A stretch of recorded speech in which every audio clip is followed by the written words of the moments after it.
Welcome to Pitch the PM. My name is Doug Garber, and today I'm here with Sean Emory from Avery & Co. We're going to be discussing Zoom Video Communications, ticker ZM. Sean is one of my go-to contacts for anything tech-related. He runs a concentrated equity portfolio, and today we're going to go through the pitch of Zoom. With that, I'll turn it over to Sean, and he can give you a brief introduction of himself and his firm. Doug, what's going on? Thanks for having me today. Avery & Company, that's the name of our firm. We're based in Miami, Florida.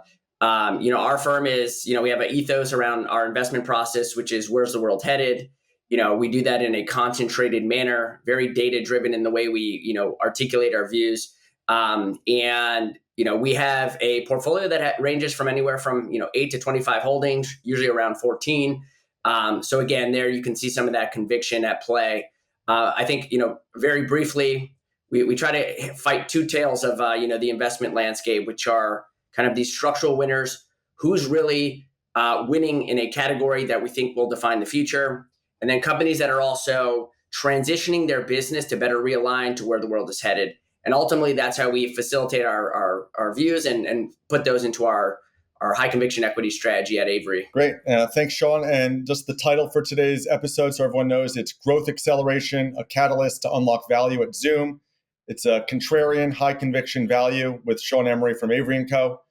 And I just want to give a quick shout out to our sponsors and partners, really. InSync Analytics helps build our models and does our work with their outsourced custom analyst team. If you want a copy of the Zoom model, please just contact me at learn@pitchthepm.com. I'm happy to share the model that we built together. And also AlphaSense has been very helpful by sharing their product and gives us access to their search engine, their lead in AI that helps shave a lot of time off our process, and also their expert network that really lets us dig into what former experts on Zoom have to say and gives us a lot of insight and extra conviction in our thesis. So a big thank you for them for providing and sharing their leading edge research with us that allows us to put on what we believe is the best video podcast. With that, Sean, we're going to go into our 10-step variant view process. The first question here is, what action do you want your PM to take? Obviously, we have pretty high conviction on Zoom. Anything in our portfolio, we have high conviction in. So I think that's, speaks for itself when you run a concentrated book. The view there is simply, we think Zoom is a best-in-class enterprise software business. And today's valuation does not reflect that. It reflects something, quite the opposite. Enterprise software historically, gets somewhere between, a 15 at the very low end at a low growth, company on a cash flow basis, enterprise value to free cash flow, let's say, to anything north of, 30, 40 times. Now, that's partially an extreme when you start to lump in some of the, best in class enterprise companies like the Microsofts that also incorporate, their cloud business, which is fast growing and high margin. But generally speaking, our view is that Zoom is an accelerating growth story. I don't mean accelerating to 20+%, but something that is much more manageable and fruitful for investors, going forward. There's a lot to it. It's going from a single point solution to a product or to a platform.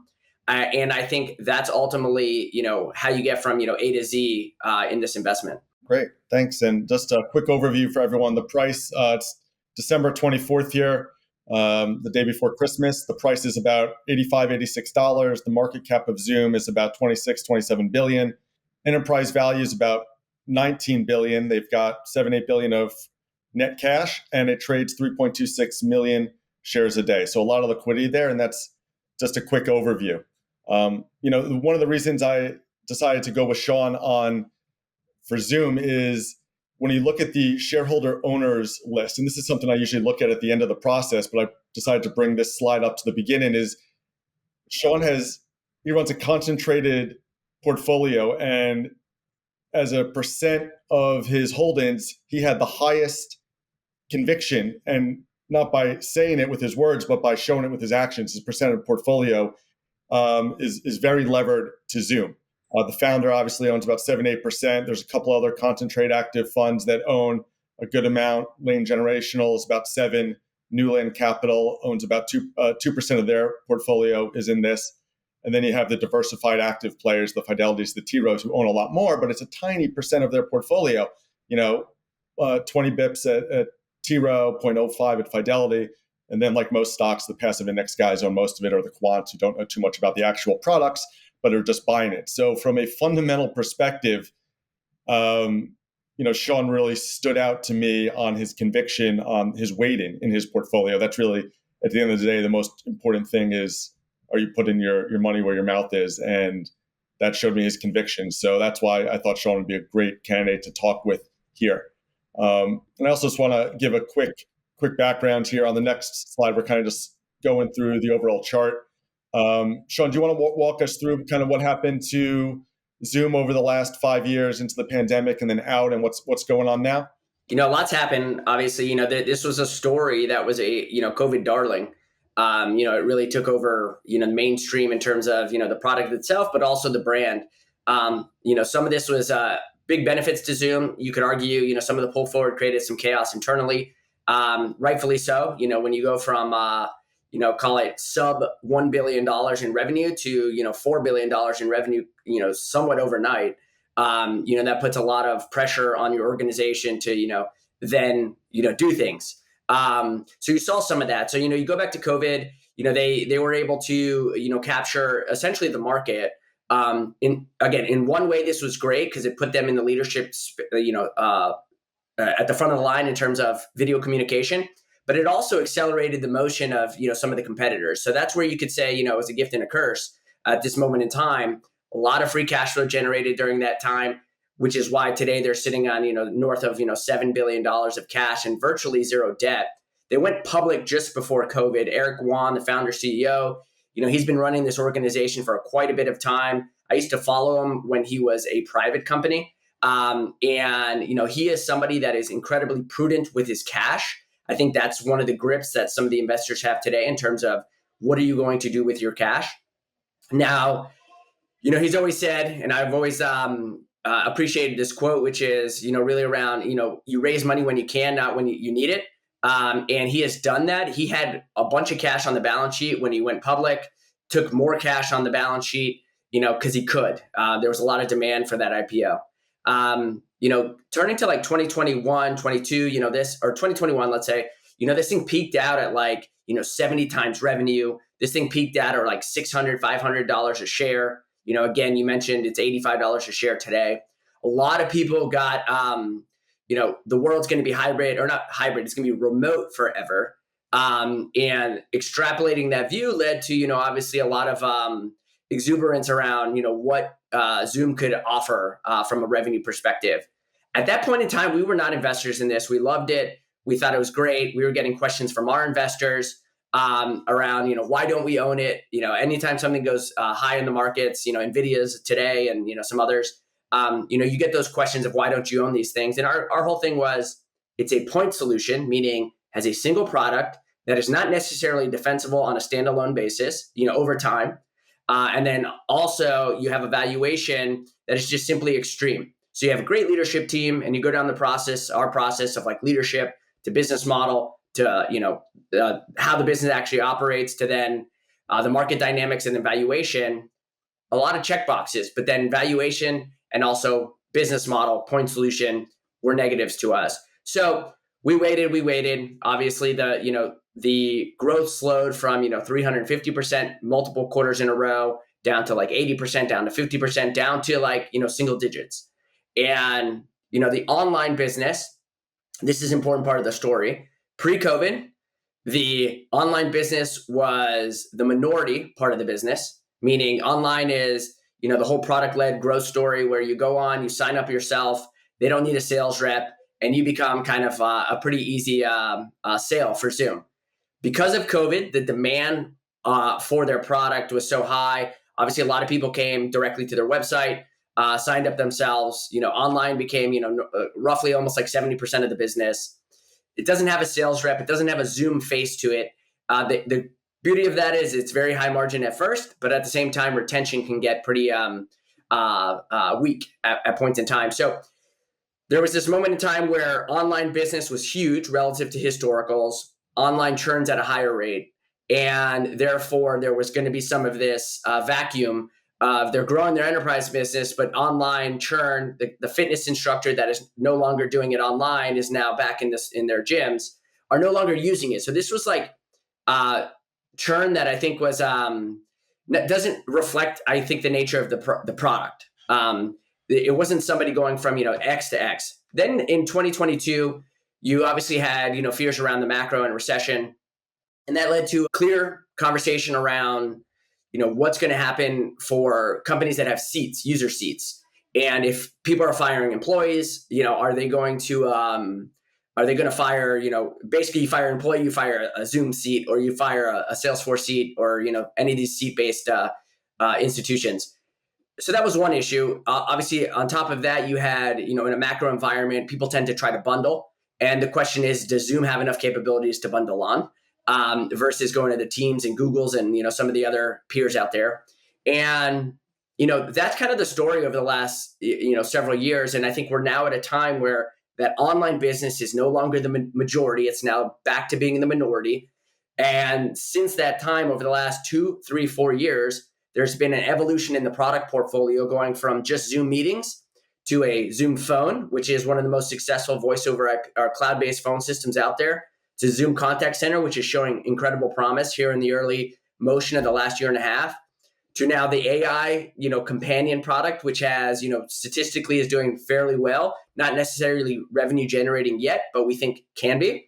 So point solution to product to valuation coming down, we're starting to check way more boxes than we were 4 or 5 years ago.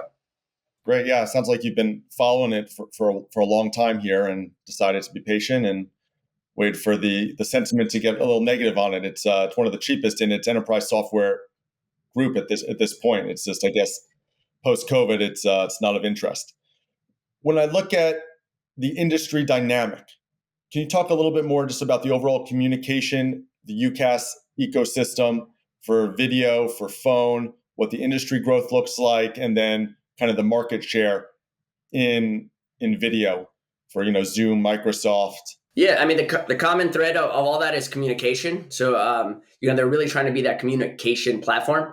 I actually think there's more want and desire to be beyond just simply call it voice or video communication or text communication.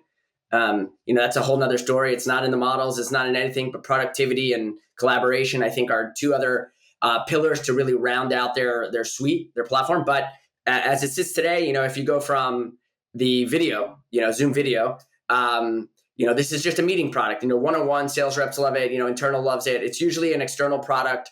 You're competing against the likes of Microsoft Teams, Google Meet. Those are really the competitors today. You have obviously WebEx that has honestly done a really bad job. They were the leader in this category. Same with Skype.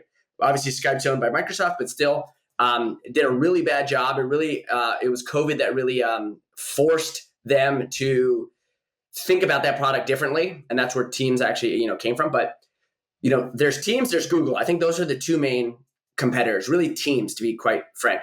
And this isn't our view. This is our view, but it's based on different reports that we look at. Whether it's app download share, where Zoom is still the clear leader in this space.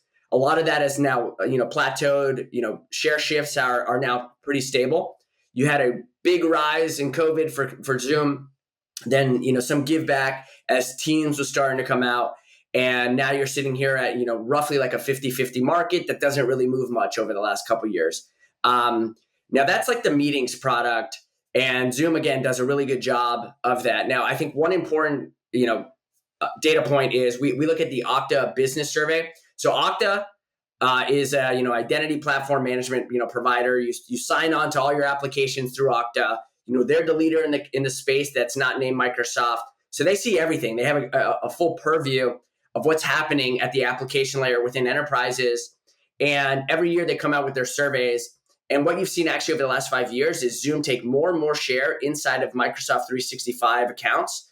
So they're not losing. And this is the evidence to support the fact that we hear a lot is, Teams is going to eat Zoom, Google's going to eat Zoom, but it's not showing up in any of the thing that we track. And I think that's the important takeaway there. So that's the competition in Zoom meetings. Then you go to phone, and phone is a different ball game. It's telephony. It's really your phone for your business day to day. I have Zoom Phone. Obviously, we're investors, so we try to play with the product as well. But I have my device, my personal device, and my office device, all on the same profile on the same device. And it's telephony. It's your work phone. You can text. You can do anything on it. You can then go from a phone call to a Zoom meeting all in one swoop. And that's important. But they compete against, Microsoft's in the mix. Obviously, they have their phone product. Then you have like Ring Central. You have 8x8 and some others that exist in and Five9 that are also in this space. But then you also have the legacy players that have been around for a long time, that are still the phones that connect into wires, that sit inside of offices. And Avaya was a big player there. They had to partner with Ring Central, but that space is still like 80%, or the telephony space is still 80% on premise. So this is very similar to what we experience in all other kind of device platform shifts, going from on premise to in the cloud.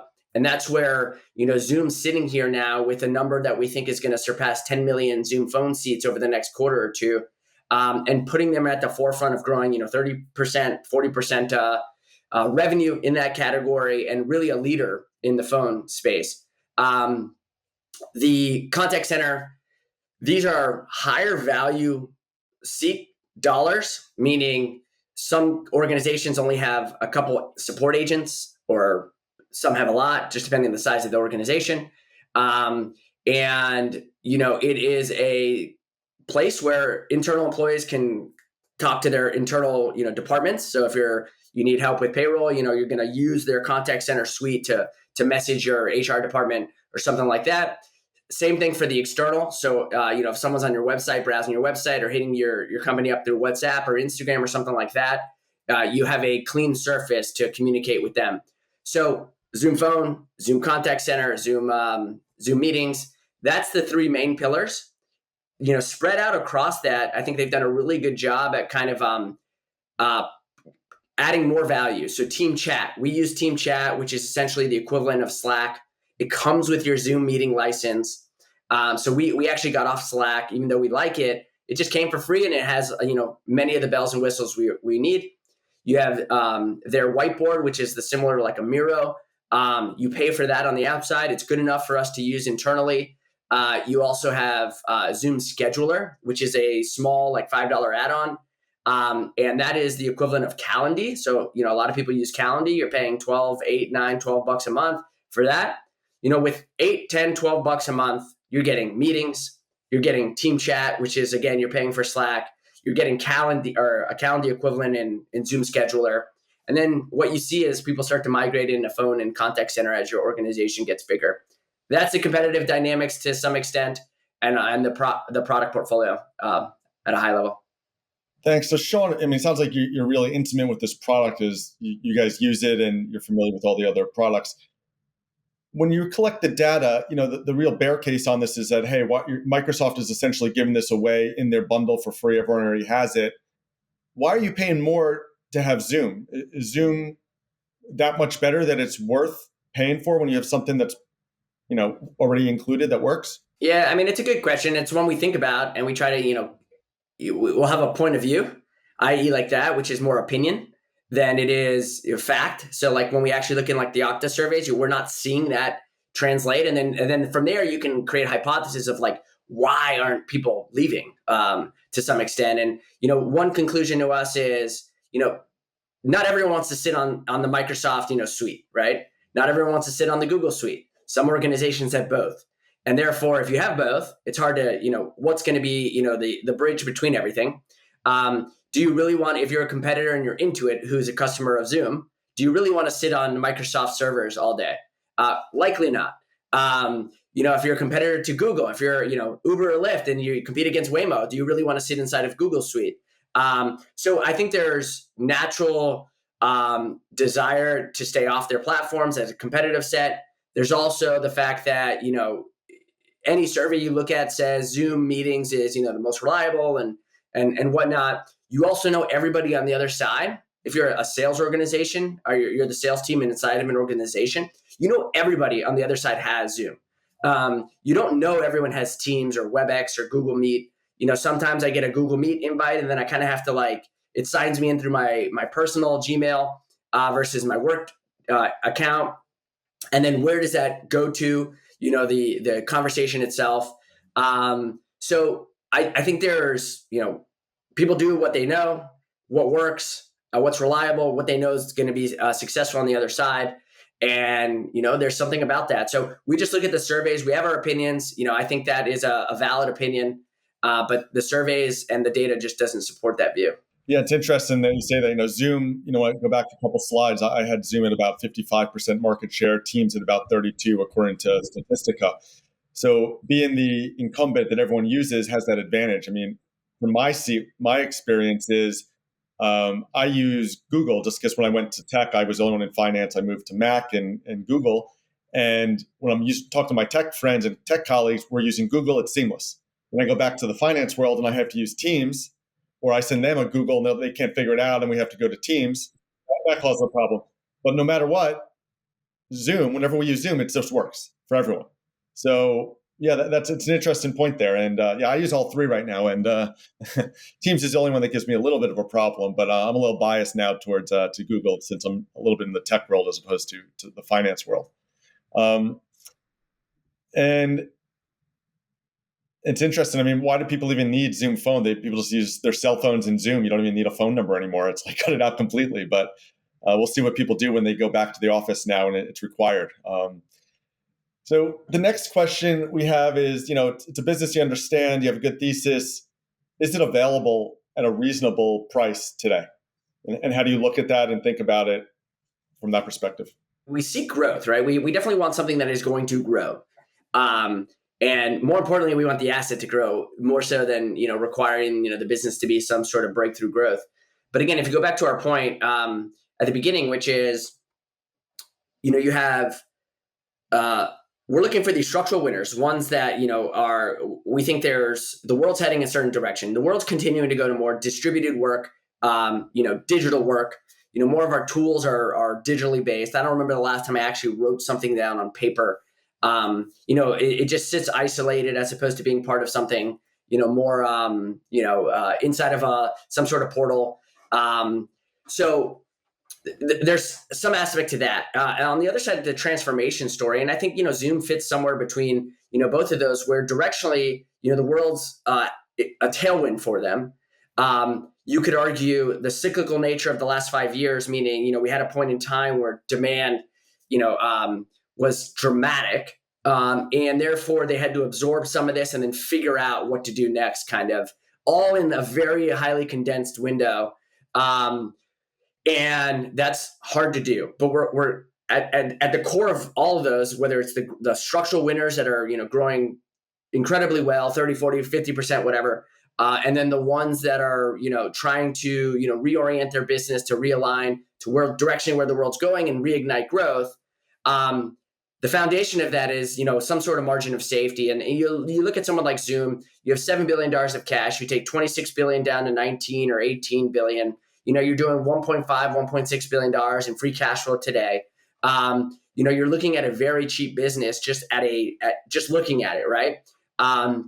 Remove your views on the business at single digit multiples if you're using like EBITDAs and low double digit teens multiples on like a free cash flow basis. Nowhere around that. And you look at this and say it's expensive. The question is what gets it going? So that's kind of the framework. You have high margins. Ironically, if we were talking about competition a second ago, this company does somewhere around 35% margins, and we all know from business case study that if it's a competitive environment, your margins get squeezed. That hasn't shown up, and that's like another data point outside of the Okta reports and stuff that suggests is there competition? They haven't seen that. Zoom operates their own data centers. I don't think a lot of people know that. Like they used to be in the cloud, public cloud. Now they're on the private cloud. They have their own co-location facilities, so all their data is in their own environments. But that's like a big thing, and that's allowed them to maintain a pretty strong gross margin. That's allowed them to, when they did, get hit with a ton of demand, to maintain margins. Microsoft and Google are in the game of actually raising prices. Zoom's actually priced lower than those peers. So as every year when Microsoft raises prices, there's that continued gap, which part of the growth story as well is just pricing power eventually as their platform continues to emerge. So that's kind of like some of the valuation dynamics that I think matter, which is sustainability of the actual business, the cash cushion floor. The multiples aren't expensive by any stretch. And then it just goes back to the original question, which is like, how do you get, what's the catalyst for this thing almost? Yeah, it was interesting that the stock has almost 30% of its cash, of its market value in cash. That's, I guess, your margin of safety there. And when I looked at it, they did a buyback they did a follow-on offer in over $2 billion for 340 a share, and now they're buying back at 60, 70, 80 bucks is when they just sat on the cash, and now they're buying back at lower. So pretty smart move there. When I looked at the is it available at a reasonable price, I also agreed with you. I got to about a 7-8% unlevered free cash flow on 2025 numbers, and then it's growing about 3% on consensus. So that gets you about 10-11%. And then I actually deduct a little bit of stock-based compensation because they are diluting you by about 1 to 2% a year before the buyback. Then they use that free cash to do the buyback. And that gets you about a 9-10% expected return. So that's about where kind of says, all right, today the price makes sense, right? You still got kind of a cash cow especially for a tech stock. The question is what happens next, what happens in the future to change that. And I think you're starting to talk about, hey, there's a lot of potential growth from this 3%. You add in you add in Zoom phone, you add in contact center. Then the key is also this online video, which is about 40% of the business now. That's stabilized. That is high churn, but it's stabilized, which means it's not detracting from that revenue growth from enterprise that you've been seeing. And I think when we were talking earlier, you're like, all right, this thing trades 9-10 times EV to EBITDA. The peers are at 30 times EV to EBITDA because they're growing faster. So it's essentially priced as a no to low growth stock. And I'm just trying to sum up some of the thoughts that we had, I guess, right before this conversation.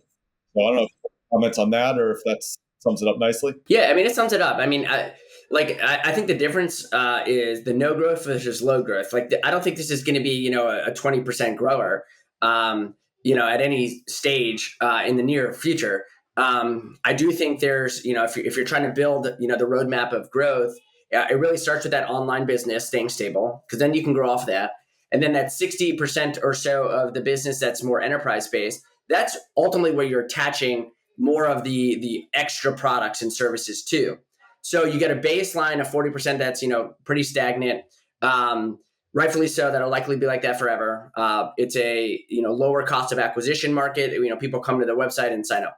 Enterprise business, we are seeing here, as we exit this quarter, in the coming weeks, enterprise business that is reaccelerating, somewhere around, 7% or so. And it's a function of, you have the meetings business. So there's going to be like on the margin, net new logos, but that's at the margin. This isn't really a net new logo story. Everyone knows Zoom and most people have already, engaged with them. It's really attach rates of new products. So Zoom phone is, again, only like a couple years old, 3 to 4 years old.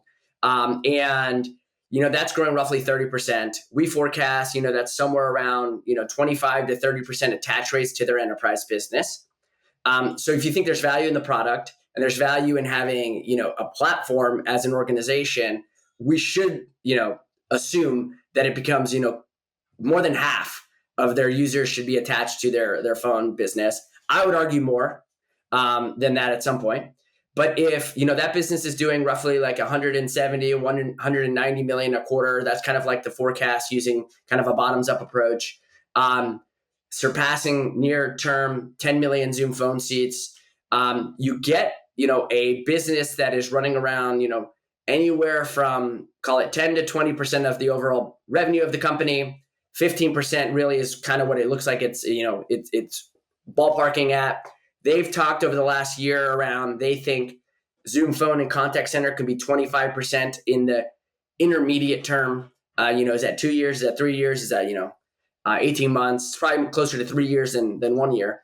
But you have Contact Center as well, which has a list price of $79 per seat. They just signed their largest deal ever of 20,000 contact center seats for a European business. They signed a Fortune 10. So the evidence is starting to support the idea that enterprise is winning more attach rates across their products and services.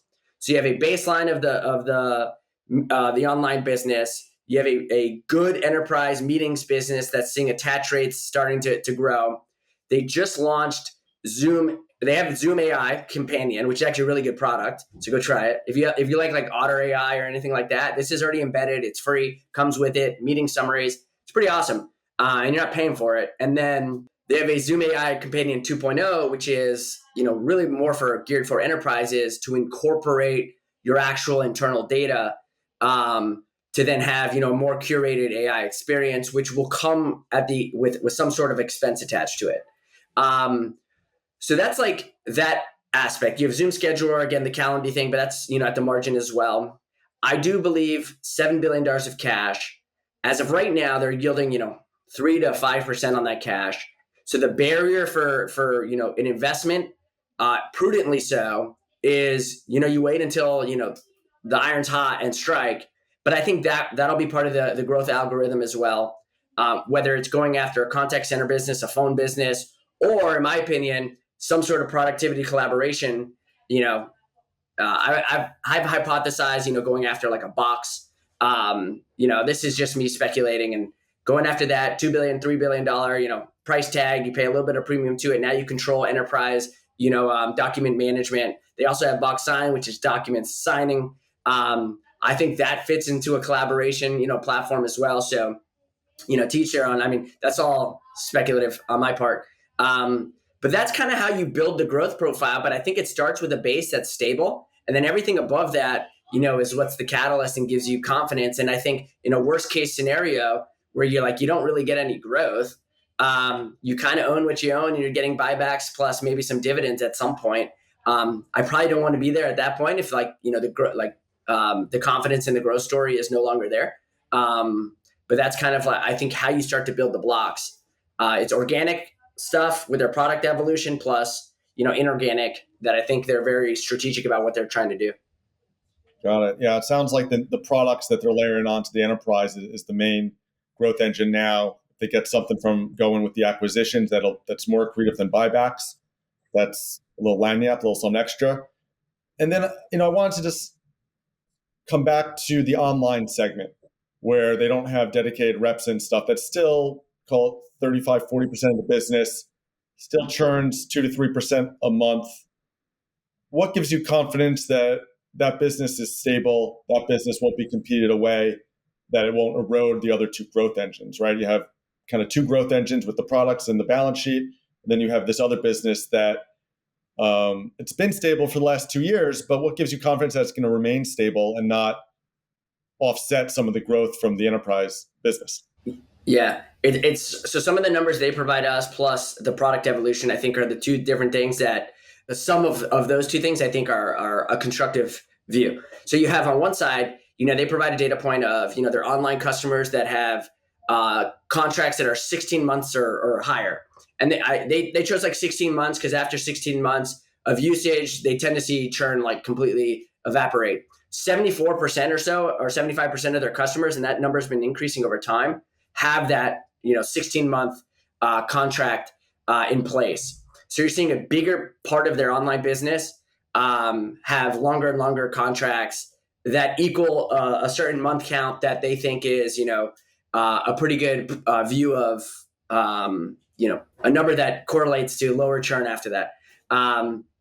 So they provided that number. They've been consistent in providing it. Hasn't been cherry picked quarterly. So, there's some credence to that. Now, at the same time, they have the Zoom AI Companion that comes with it, which is free. You have team chat that comes with it now. You have all these, baseline product solutions that I think create a much stickier user base.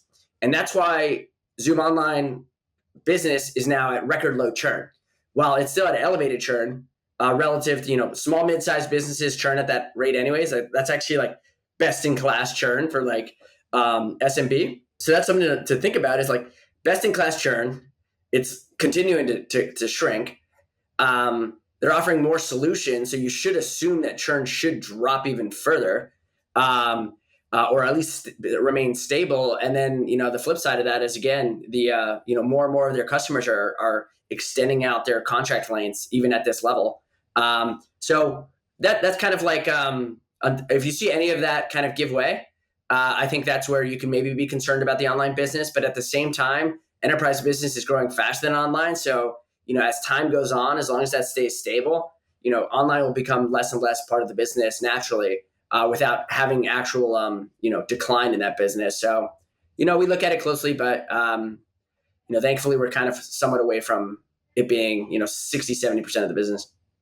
And you talked about the value proposition there being $14.99 a month for the traditional online product suite, and roughly, and then now you're getting essentially a Slack-like product with it. So how much does that save you by not having to also have Slack? A lot. So Slack is anywhere from like, I don't know the updated list price, but anywhere from like $7 to $8 to, $14, $15 if you wanted to have, some of the archiving capabilities and such.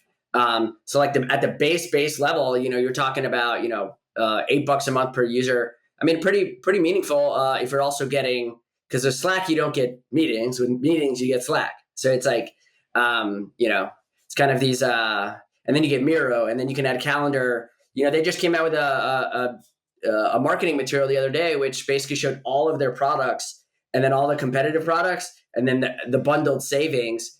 And it was somewhere like, for a tiny business, it was like $750 a month or a year. I think it was per user, something like that. If you were using their full product suite relative to the competitors, and you're using best in class for each. Now that's the thing as well, right? Is not all their products are best in class. I would say I use them all for the most part. Like Miro is better than their whiteboarding product, but it's a pretty lightweight whiteboarding product that serves its purpose. Calendly is actually their scheduler is actually a really good one. I use it quite a bit, and the team chat is continuing to get better and better.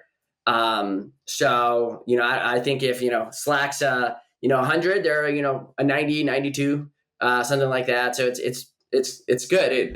We don't have any issues with it.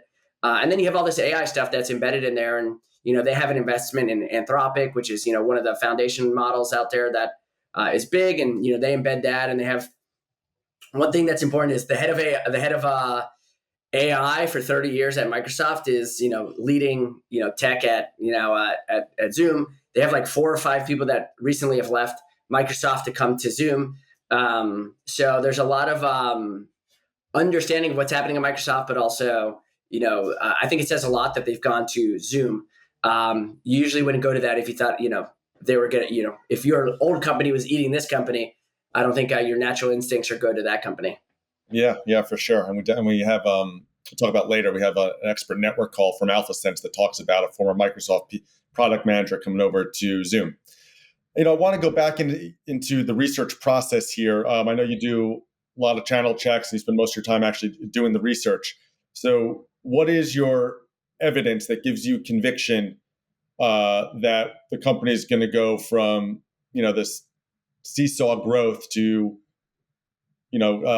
having steady, consistent, above consensus growth? To echo your AlphaSense stuff, obviously great product, great stuff that they're doing there. I use them quite a bit, so it's a good platform. The evidence comes in different flavors. So you have like the hard data being like credit card data, web traffic data, app download data. All of that has pointed to a pretty strong correlation to the underlying business. That's more real time, right? That doesn't tell you what's going to happen in the future. So that's kind of like the here and now data that supports the notion that at the end of this quarter, it looks like they're going to accelerate growth. From the street sitting at enterprise business of like 5%.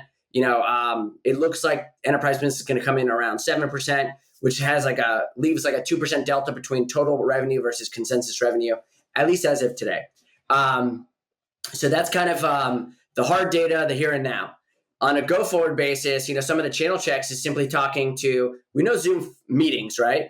And again, using like the Okta reports to understand whether they're holding their own with the meetings product. That's ultimately the initial glue. That's the gravity.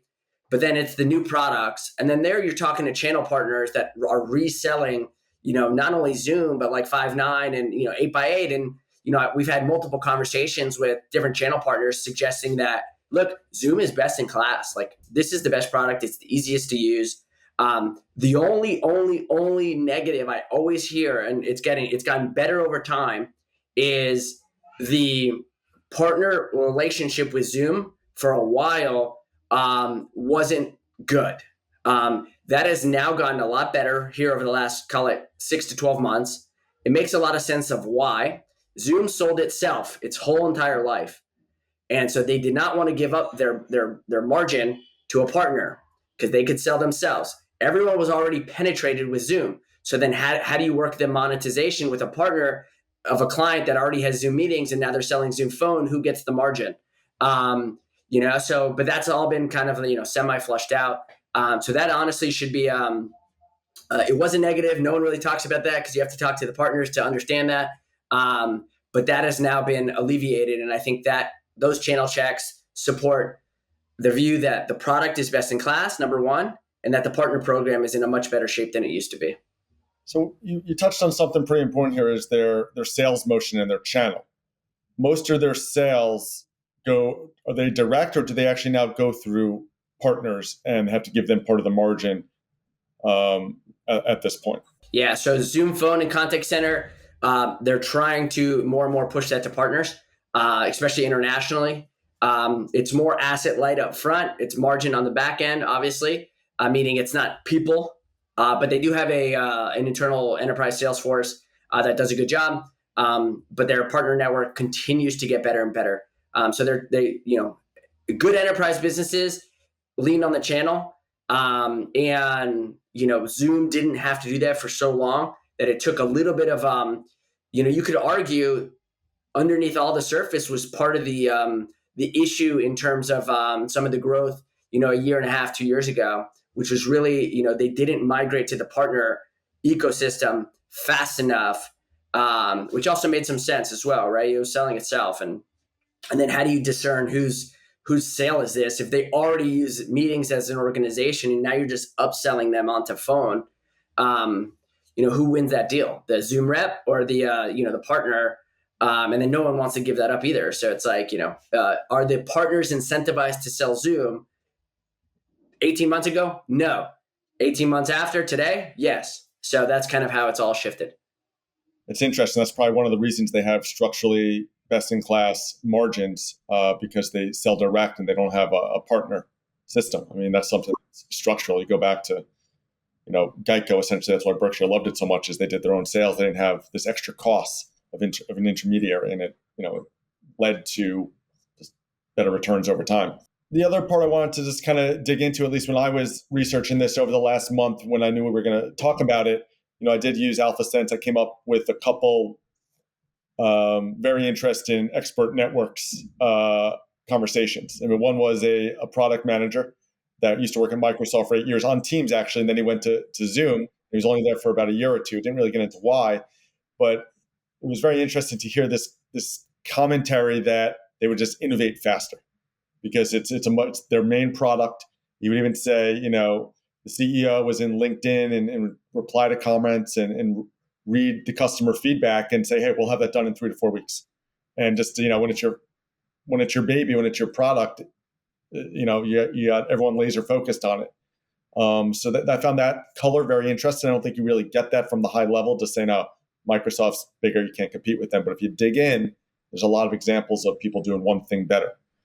And then I found when you're talking about Zoom Phone, always trying to quantify this. And I think you did a good job there quantifying that, 170, 180 million of rev per quarter. There was one example in these expert network calls where the client was saying, hey, we were spending 150 grand a year with Zoom on just video. And then when they got Zoom Phone, that went up to about 500,000 a year. So I was surprised to learn that add-on was actually, 2 to 3x the amount of revenue. Just shows you the opportunity there as you compete against Cisco and other places. But any other primary research or competitor research you did that is part of your process that helps you gather the evidence that proves out your thesis on the stickiness of the product, the quality, the growth rate? I'm just trying to dig in so our listeners can say, hey, maybe I should incorporate that type of channel check into my process. And also trying to make this, a learning kind of share and collaboration here. Again, some of the data points I highlighted earlier, I think are the main ones for them. Every company has its own, importance that, if it's a physical business, physical visual, information is probably more important. For them, again, it's, can you find data that, shows, credit card data, web traffic data, app download data that, it's a digital business. And I think that's ultimately, what you're looking for them. And then, some of the more qualitative stuff, I think, again, there's the soft stuff like the alpha senses of the world, and you're having conversations with different industry experts to some degree, doing some of that on your own. There's obviously business surveys out there like the Okta one. There's G2 Crowd, which is, the website that shows, verified, I guess, users of these products, and you can see where they fit on the quadrants. There's obviously, the more mainstream, research places like the Gartners and such of the world that, do a good job at, at least pointing you in the right direction of stuff. And that's it. I mean, again, quantitative, qualitative. I think both of those are super important to match each other. And that's kind of how we look at it. So every company's different, but those are the ones I think we focus a lot for Zoom specifically. It seems like we have a company here that has a lot of cash, has a good amount of cash generation, made all this money, 7-8 billion during COVID, didn't really deploy it yet. And now you have this view that growth is going to accelerate from this kind of 3% where it's been the last year or so. And you're starting to see that. You kind of mentioned 7% enterprise growth. So one of the things I always try and really focus on is, so you have this view, how is everyone else going to get this view? What are the catalysts for the street to realize the view and the research you've done? Now, I know you only have 7, 8, 9, 10 positions, so you're waking up thinking about how can I do more research on this name, et cetera. But what are the things you're looking at for everyone else to realize that might be covered 100, 200 names and say, oh, by the way, this was kind of under the current things going on, and they're going to realize it and say, hey, this is a higher growth company, might be worth more. How do you outline that path? We've seen this time and time again where, a traditional growth company, is the growth name. A lot of people make a lot of money. A lot of people get burned. And it turns into a value name. You've seen that time and time again from the Apples of the world, trade at single digit multiples for a little bit. Then, people started to get excited again, and you shifted the paradigm from like the traditional growth investor to Warren Buffett. And, that's kind of like a natural progression. And in between that, it can get a little dusty. And so, valuation attracts traditional value investors. We've, in the last year, I think have gotten to that point where it starts to get a little bit more, interesting for them. And they have to do the work to figure out, is this a decaying business or is this a stable / cash flow generating business that, will be with us for, some time. Then you have that massive cohort of investors that invested at, 600, 500, 400 bucks a share and it's down 90%, and they close their eyes and say, I'm never touching Zoom again. And it's going to take, some level of growth to maybe excite them again, or just time. So I think that's like the actual paradigm where we live in for most businesses. And at the end of the day, though, I'm a big believer that, a company that's generating a significant amount of cash flow, that is reaccelerating growth, that has a product portfolio that is, inspiring, some desire to want to be a part of it. I think that ultimately is like the true catalyst, and the timing of that can be, can take time. But we are entering a year where I think we're going to see growth begin to accelerate, get off the floor of, 1-2%, which it was over the last year, to, mid single digits to potentially higher than that, assuming we're able to build on those layers of growth that I was referring to. There could be the acquisition that then ignites the idea of like, what is Zoom doing? And that could be a catalyst in 2025, calendar year 25, that could get people back to the story to say, okay, well, they're growing, accelerating growth, adding on to that as well. So I think we're at that very start of like the reacceleration process. And if that continues, I think ultimately, people find their way to, good assets eventually. You just hope that you're at the forefront of like that catalyst moment. Again, I'm not sure it's going to be like an instant catalyst, like everyone's going to ChatGPT, therefore GPUs are getting sold catalyst wise. But more so, kind of an incremental catalyst throughout this year. And then, you're entering 2026 calendar year, let's say, in a much higher growth level with potentially a broader suite of platforms. I also think there's the potential, if it stays too low for too long, I mean, you can imagine Zoom being a pretty interesting strategic asset for businesses. That's what I've always said. I said, this was when it was trading at like 55, 60. I go, if it stays here too long, this is trading at single digit multiples, $7 billion of cash. Eric Yuan's a great, inspiring leader.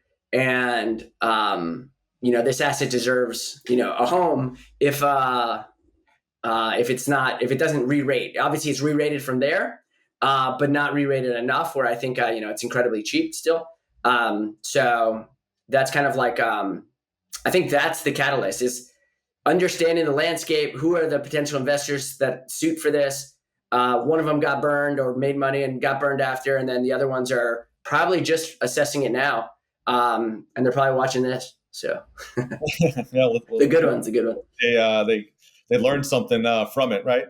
Now, one other thing, you mentioned kind of Warren Buffett and, the value, and we're talking about the multiple a lot. And there's a big variance here between what I would call adjusted EPS and GAAP EPS. And the big difference here is the stock-based comp. I mean, it's been as high as almost just under $1 billion. And that's almost, that's almost half the free cash that sheds, 30-40% off the earnings per share. How do you view the stock-based compensation expense for Zoom when you're valuing the company? Yeah, it's a good point. That's also one of the things that I think bugged a lot of investors here in the last year and a half. Like if you were taking a look at it, stock-based comp with the macro concerns in the world was starting to become more aware of it, more so than 2020, 2021. Where it was almost free money, and then they were, funding their business through stock-based comp. So very important. Now, I think there's also an importance to understanding where the stock-based comp came from and why it shot up to $1 billion and then, trickled off here. And in the foreseeable future will be actually a pretty small percentage of dilution going forward. It came to truing up their employee base. So obviously the stock went to $500-600 a share. They were hiring people, a lot of people, and to retain talent, they made the decision in, I think, early 2022 or late 21, as the stock was, crumbling. To retain their talent, they had to true up their investors, basically grant them new shares at the current price, but doing it widespread. It was essentially a one-off. And since then, they've gone to, essentially cash payers, but they still have these existing stock-based comp that, take anywhere from, 3 to 5 years to vest. So they start to flow through the P&L. We obviously know that, roughly like 20% of all employees, never actually vest their stuff because they either leave or something like that. But it was a one-off event that obviously accelerated the view of stock-based comp being $1 billion. That's not obviously what they're going to do in every given year, but it was a one-off true-up in a massively declining stock that they wanted to keep their employees. And since then, again, they've migrated to a cash-based system as opposed to paying some of those stock-based comps that were in the past. So this will flush out in the next couple of years, 100%, and then you'll get back to 1 to probably 2%, maybe at most, dilution impact, and that also depends on clearly the growth of the business. As this thing grows, it could be even less than that. So. And that's the 1 to 2% dilution before the buybacks, which will make it actually, the share count could decrease. Yeah, it'll start to actually, revert. If you actually look at they exited Q3 at 315, and they think they guided to 315 in terms of shares, and that was without, and they made a fine print, not fine print, but they disclosed the fact that that doesn't include any buybacks. So they're basically holding share count flat in the guide without including any sort of buybacks associated with it, which obviously then implies lower stock-based comp, because I'm assuming they'll buy something back. But Yeah. They just re-upped they added what, 1.2 billion to their authorization after the quarter, right? Right. yeah, So just working through our checklist, you add all this up, and if you had to quantify what's this worth if your bet is right and growth reaccelerates and people start having your view. at the base level, we think the multiple should be twice as much as it is today. We think that puts it at the kind of the lower end actually of enterprise SaaS companies. If you look at the comps, you get as high as 40 something, which I don't think they deserve that. But even at the low end, you get obviously them at the low end, but then low end outside of them, you start to get into the 20s. And enterprise SaaS, hard to create, hard to replace. These things stick forever. We're still talking about the IBMs of the world, and Cisco still exists, even though we're talking them defending WebEx and all these other things. Enterprise SaaS deserves a high multiple. Then you attach on obviously growth to that. So you're talking about if you can get back to high single digit growth at the revenue line, keeping margins fairly stable. We should assume then, over the next 5 years, if you're underwriting to 5 years, not a doubling of the business, but, pretty close doubling of the business. And then therefore, you take 1 times 1 or 1 plus 1, you're getting like a 2X from here, which is multiple expansion plus obviously growth. Those two things will probably move in tandem. So if you don't get the growth, you probably don't get the multiple. If you get the growth, decent growth, and I don't mean, some double digit, breakthrough, decent growth, I think ultimately you get, a pretty strong return of multiple expansion plus, just the sheer growth of this business. And that gets you, to instead of a $19 billion business, you're talking about, somewhere closer to 50, 60 billion dollars in business. So, all right. So you're looking at a company that could go 2 to 3x, and you're not even really including the potential from the balance sheet to either reduce the share count or add a new business line accretively potentially. So that's in there as well. That's also protecting the downside. So the next question I always like to think about is, what's the other side of the bet? What if you're wrong? What if you miscalculate on one of these parts of the business? They don't grow as fast, or the bottom isn't really in the online segment, or there's more competition, or something changes, AI, whatever. What is this worth? What's the other side of the bet? And what's the probability of that happening? I know it's never fun to talk about because we're always supposed to, pitch with high conviction, but in reality, there's always a chance that something else happens or it goes wrong, right? We live in a world of uncertainty. No one knows the future here. So I like to have somewhat of a balanced view and at least spend the time thinking through what could go wrong, so I can spend some time trying to track that too. So the good thing is we're able to track these things pretty close to real time, meaning the credit card data and web traffic data and app download data give us a pretty good sense of like what's happening in real time. So that's a good start of a risk management perspective.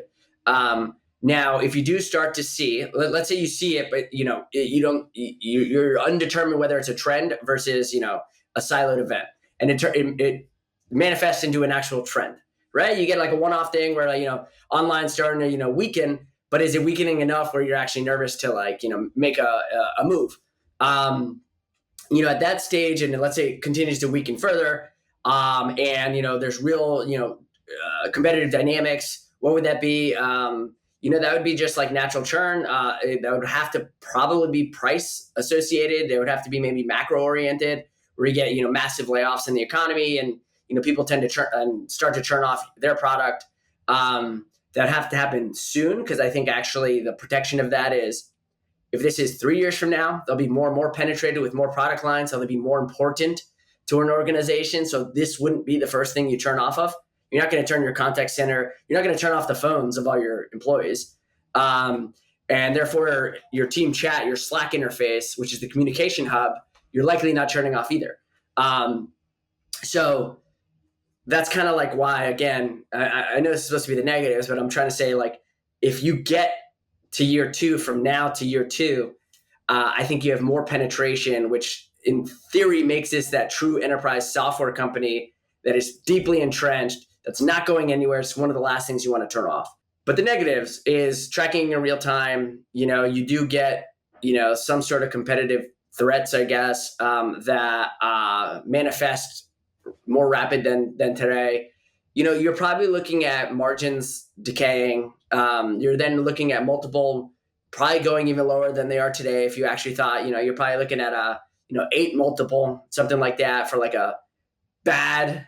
If revenue's going down, right? If the online segment, the churn goes up there, then, and that offsets the enterprise growth to where it's flat to down, that's when you get a lower multiple. So you'd probably get worse margins than probably worse revenue, to be quite frank. I mean, obviously, if you got it all both, then it'd be a horrible story. But going from like margins that go from mid 30s, high 30s to mid 20s, in that scenario, I think you would lose 10% margin roughly. You would get a worse multiple, so you would trade at maybe 30% below where it is today. And even in that scenario, I think this would still be a prized asset for someone to step into. You'd just be selling it at a discount to today, and then maybe it gets priced in at somewhere around today, which is, you're buying all this, 200,000, customers from Zoom, best name in town. Who would want to buy this? I always say this. Like, if Microsoft actually had the opportunity to buy Zoom, it's a $3 trillion business.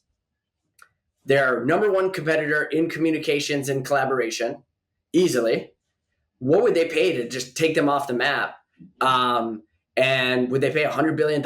Maybe. I mean, that's like a fraction of their market cap. I'm not saying like they would pay $100 billion, because that's excessive. But my point is that's actually probably would be worth just to get rid of them and control communication collaboration. Then they could actually charge for Teams as opposed to giving it away. So it could, in theory, right? Because now they don't have a real competitor interested. That wouldn't happen, but it's a hypothetical thought of like, what's the asset? What's the value of the asset to a competitor that would want to wipe it out? And their biggest competitor is obviously worth $3 trillion. So, they'd pay more than, 15 billion for it. That's for sure. But they wouldn't be able to buy it anyways, even if this thing was, Do you see? Well, you never know now. It's we got to change into the guard here in January. So maybe yeah. it's allowed. Maybe it's allowed. If you haven't pissed off Elon, you might be allowed to do it. For sure. Let's go through the next ones here. Is management aligned with ownership? I think we talked about this in the beginning. This is one of these great founder-led companies, and I just want to go over the story, or you could go over the story. I think I really enjoyed talking about these. I think it was great that, one, he owns 7-8%. So clearly he's aligned. I love that your company focuses on, or part of your process is you like to look for founder-led companies. I know that's what a lot of people like to do. And that's why you get, the CEO on LinkedIn responding. But what I loved here was he made a pitch to Cisco in 2011 to do a video conferencing system at Cisco. They said no. So he started his own. And now he's taking share from them in video and now in Zoom Phone. So it's just one of those great stories. Yeah, he was on one of the founding teams of WebEx, and then he went. I think it was like 2-3 years. They made Zoom in stealth mode, and then started to do a little bit of rollout, and quickly it hit like 2 million users. And obviously, after that he didn't burn any money. He's been profitable since day one, basically.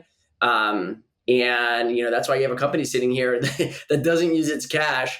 Is sitting on, best in class margins, with Eric Kwan now going back to the product side, for during COVID, not part of the story is he went into like manager mode. He had to some degree.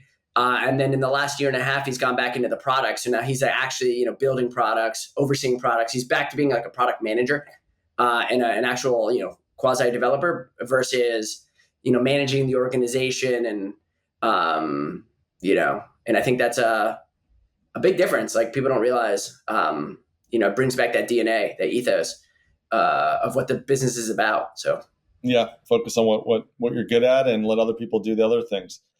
So I always like to outline what I call kill criteria. What would make you realize, hey, I'm wrong. I need to exit this stock. I always like to put that on paper beforehand because it avoids thesis drift. No one's right all the time and things change. And it's always good to kind of say, well, if these things happen, I'm going to exit off for the good or bad. So I'm just curious if you've thought about things that would make you change your mind to exit, either your price is achieved or something happens on the competitive front. Just what are those items for you? Yeah, I mean, again, it's going to go back to some of the harder data that's going to show, the competitive dynamics being a little bit more sided to the competitors. So if you start to see like a meaningful shift, whether it's on the online business or enterprise, traction, significant slowing, I think, everything we've talked about, I think the thesis requires continued success in phone, contact center, and the rest of the product portfolio. Because without that, again, you're like, if you're only penetrated like 20% of your enterprise, there's the other 80% that are at risk. And so it takes away from the idea that this is a best-in-class enterprise software business that is a platform that's best-in-class for your organization. And it still makes it more of a point solution. So look, it's well on track for that, but that is, I think, the ultimate, that's the thesis, that this is going from a product, which it was, to a platform, which it now is. Now it's the level of penetration that I think is required to make this thing sustainable as ever. And once you start to see that slow down, like if next year, phone plateaus completely and is growing like single digits, that'd be a problem. Unless there's some rationale behind the reason that, we slowed down or this or that. If contact center, which already, again, they're up to 1,200, they're growing 70% year over year. They just landed a 20,000, seat customer, which is massive. We're far from that being, anything that I'm concerned about, but it's, I think that's it. They need to attach these products to more customers. And if we start to see that slow down, I think that's ultimately what breaks the story, even outside of like just churning. If online churns more, that doesn't break the story because it's really around this enterprise business getting more attached. Because then they can raise prices, upsell more products, raise prices again, upsell more products on the enterprise side. And then you have a full 100% enterprise business. Probably some people would like that. I mean, to be quite honest with you, than having this kind of like, online business that's over here. I mean, that still brings in revenue and it's high margin revenue, right? It doesn't cost them that much to service it. At 80% gross margin, the R&D is done, the sales isn't really heavy there. So it sounds like the key is really the phone penetration, the Zoom phone, as people go back into the office saying, hey, you weren't using a phone before, why don't you just take a cheaper solution? Then there are other products, maybe get some revenue from AI companion, contact center, finding the right channels with partners on that, and having the rest of the business kind of be stable, especially the online segment. Two more things here. I noticed, in our I always like to look at the sell side rate-ins here, and it kind of looks at sentiment. And when I was looking at the sell side rate-ins, there were, most of the people have holds on it. It's not a very loved stock. It's 13 buys, 18 holds, 2 sells. So it's 55, over 61% don't have buys. There's a lot of room for movement there. It just shows you the stock is not exactly a sexy story with low growth. And it's an easy one to say, hey, there's competition there. Don't worry about it. But maybe people aren't focused on the attach rate with the phone and the contact center, and there's the focus management team that's going back to product to really execute this. One other thing is, as I always look at the short interest, I don't think there's much of a story here on the short interest. It's about 3.5% of the float. It actually went up a little bit recently to 9 million shares, up from 8 million last month, but that's a small number. So I kind of bucket that in the just not really that relevant of a, not that relevant. I don't know if you have any other conclusions there, but all right, Sean. So the final thing I like to do is go through the variant view investment checklist, the 10 questions here on the last slide, and get your opinion on how you rate and rank each one of these 10, either, plus, equals, or negative. So So what action do you want the PM to take? All right, I think you were clear. You want your buy. And to that end, what gave you the conviction to make this such a large position? What evidence did you see over the last year? And when did you increase your conviction and size in this position, and why? It all goes down with that, when you said kind of like what's the floor? The floor is here. It's right around here, in my opinion, right? So it's like, obviously you could be wrong about that, but if you think there's a floor that's nearby, that the fundamentals are getting better, meaning the actual business is getting better, you're seeing phone perform incredibly well. You're seeing contact center, which you could probably ask 9 out of 10 people, do you know what Zoom contact center is? They have no idea that even exists. Investors or non-investors, that's kind of like the area that I think is the special stuff that's getting more and more traction while other people aren't even paying attention to it. People are waiting for the accelerating revenue growth, but have no idea where it's going to come from. So if it's coming, and it looks like it's coming, then I think, that gives you a level of excitement. So, we've been, buying as much as we can over the last, year now, and trying to buy this thing, as the valuation bottom, I think, is incredibly attractive. So that's kind of it. And then, I think there's something around, enterprise software is very sticky when it is sticky. And you had to have the belief that, how do you get to that stickiness? And some of this all goes back to the original issue we had with it in the early days, which was this was a point solution, and that therefore we're not going to invest in this thing. I'm not investing in Slack when it was a point solution. There's risk to that. That's not true enterprise. That's just a product that people use inside of their enterprise. What was your weight in your portfolio a year ago, and what's your weight now? It's a good question. Single digits for sure. And then today, it's closer to 15, 16, 17% in the portfolio. It's gotten up as high as like 18. Great. And then so the next question is, do you understand the business? I think this one's definitely in your wheelhouse as, focused on tech and where the world's heading, and you use it, all that. Then the question is the stock available at a reasonable price today?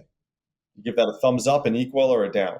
Yeah, for sure. I mean, it's a big part of our portfolio. That's evidence that we think it's a very reasonable price.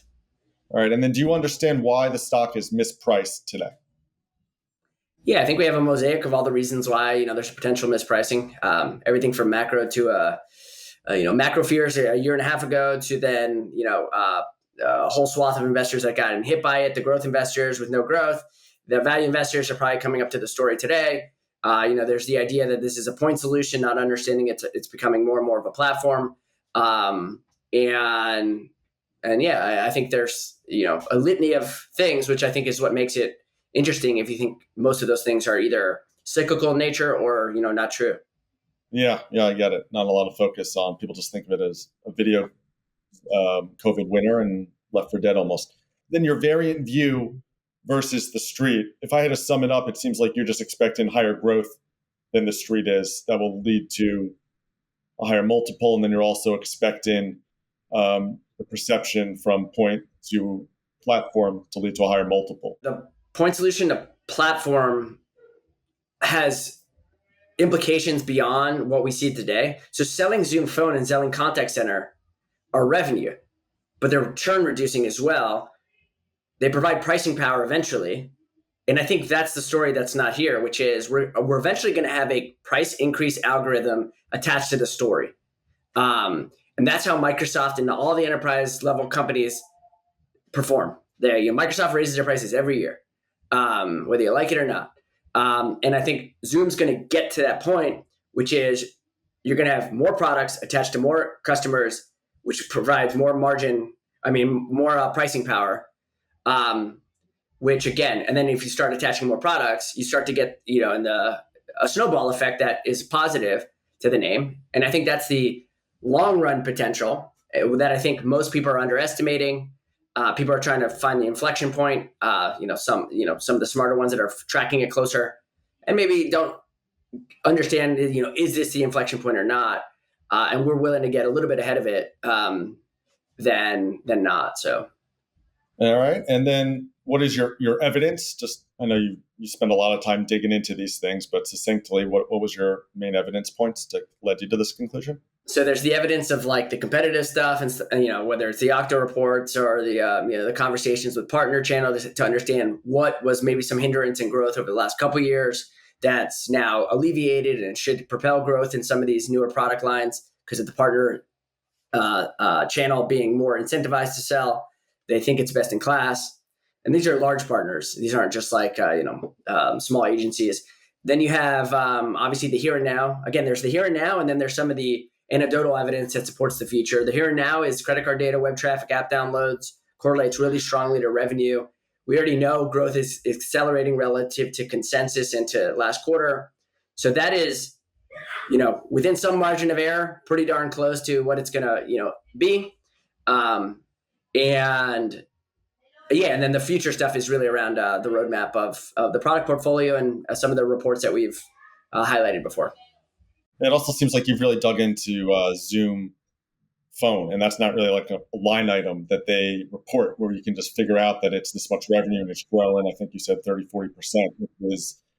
Is that accurate? And how do you think about that kind of sub-segment of the enterprise that you've kind of dug out here? Yeah, so they've given random disclosures over time. If you start to try to extrapolate some of those out, you get to, there's enough there where you can draw a line and be some sort of cone of confidence, while all at the same time there's other credit card ways to get it, but you could kind of like get into the gist of the directionally where this thing's going. And that's what's given us the confidence is disclosures plus alternative data, combined, giving you a decent purview of what it is, whether it's 170 or 190, somewhere around there is where it's at. And then you go from, how many user seats to what people are paying to then go bottoms up to see if that's like in the ballpark of possibilities. And then, so they've given us multiple disclosures in terms of size, how many users using Zoom Phone, but also revenue percentages crossing the 10% threshold. So both of those in ours go back into that. Again, it's a ballpark, but it's pretty darn close, we think. Got it. And then question number 8 here in this checklist: what is the stock worth if your bet is right? And what's the probability of that? Well, the probability, you never actually know your probabilities, but we think, again, at the base level, we think this is a 1x, and we think, if you get real growth, this could be a 2x from here. And, we have a high degree of confidence that the growth is reaccelerating. What people pay for it, if it's the low end of enterprise, that gets you your double. If it's not, then I think you just get the growth. And that'll hold the multiple. If you hold the multiple and you get the growth, I think, you can, at the lower end of semi-optimistic or like base case views of the business, I think the lower end of that, you're going to get, 60, 70% upside. And that's, high single digit growth for the next couple of years. So when you say 1x, the stock's about $85 now. 1x, you're talking about 160, 170. And then 2x if you also get 2x multiple expansion or growth. Those would probably come in tandem, but there's a chance no one gives you the multiple, but you get the growth. So the multiple stays constant, but the growth, multiple is sentiment, right? You never know exactly, what people are willing to buy a house for, or willing to, buy an asset for that's producing cash flow. But if you just hold the multiple constant and you get the growth, you at least grow by the growth. And, that could be somewhere around, 8 to 8% a year, roughly, plus some sort of cash come back from the $7 billion. You could get to an algorithm that gets you, double digit growth. Ideally, that's not what we want, right? We want that plus margin expansion. That's where you get the supercharge. But, there's a chance where, they just for some reason never get the multiple expansion that we think they deserve. So, and when we go down to kind of your margin of safety or the other side of the bet, what's the probability of that happening? And do you take any attempt to kind of quantify that for this exercise? The margin of safety on the business side is the margin of safety is wide, right? In my opinion, one, you have high margin business that is growing in real time. That's also flush with cash, right? A lot of optionality they can do there.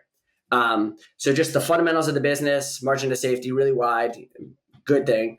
From a valuation investment perspective, margin of safety, I also think it's fairly wide, meaning, if you're in real time seeing the data of the business improve, not weaken, that's a positive. So as we sit here today talking about it, the margin of safety there is pretty wide from a valuation perspective. The multiple people are willing to pay for things, you never know. But historically, enterprise software companies, whether they're point solutions or platforms, tend to get, decent enough multiples. These don't trade like, energy companies or banks or something like that will, or retail companies that'll trade as 4 or 5 times. Rarely do you see a brand of Zoom's caliber with the financial structure they're sitting in that trade sub 10 multiples. So that's like, it would really have to fall apart. But we would see a lot of that in real time. The question is do we think it's a trend or an anomaly? And it'll just be the evidence of what we're seeing to make that this that's where you could get wrong in that moment in time where things are falling off, but you think you're saying it's because of X, but it's actually because of Y, and it's an actual real competitive challenge. You're looking at credit card data and Okta surveys to track it kind of in real time instead of just the quarterly updates where you get the official quarterly rev. Yeah. We're rarely looking at the quarterly as like the gauge of. Got it. That'll tell us margins more so than anything. The last one is management aligned with ownership. I think that's a clear yes, right? The guy went back to be a product guy as opposed to a CEO, and he owns a lot. So you love those stories. All right, so when I kind of went down this checklist, I think all of them are pretty much, positive. The other side of the bet and the risk, I think there's definitely, it's hard to have a margin of safety with a tech business. It's not like you can liquidate it. But in my opinion, I'd give it 9 out of 10. I think, the other side of the bet still has a lot of cash on the balance sheet. Obviously, it's, there's competition and innovation, and I think that's one of the reasons, Buffett kind of always stayed away from tech stuff because things change fast, but they're the leader and they're motivated. So it looks like, I don't personally own this. For fair disclosure to everyone, I don't own it at this point. I'll, after talking with Sean for, an hour and a half and going through everything in such depth, I'm definitely going to reevaluate and look at my model. So it's definitely more interesting getting a tech stock this cheap with cash and a potential reacceleration of revenue. That's one of the things I always look for is, revenue either going from flat to up or from low growth to high growth. That's always exciting. All right, Sean, any other closing comments before I let you off to Christmas Eve? No, hopefully we get a good gift this year and next year. Finish the year strong. We've had a good year, and hopefully the next coming years same. Just stay at it. That's it. Yeah. Anyone had any questions on Zoom, just reach out, Doug or me, and try to flush out any ideas you guys have. Great. Well, thank you for spending your morning with us, and I hope you have a great Christmas and happy holidays, and we'll talk in 2025. Cool. All right, Doug. Have a good one, man. All right. Later, buddy.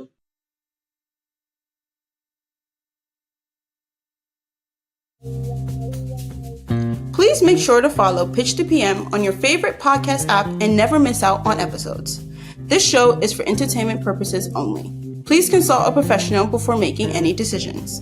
This show is copyrighted by Pitch to PM. Written permission must be granted before rebroadcasting.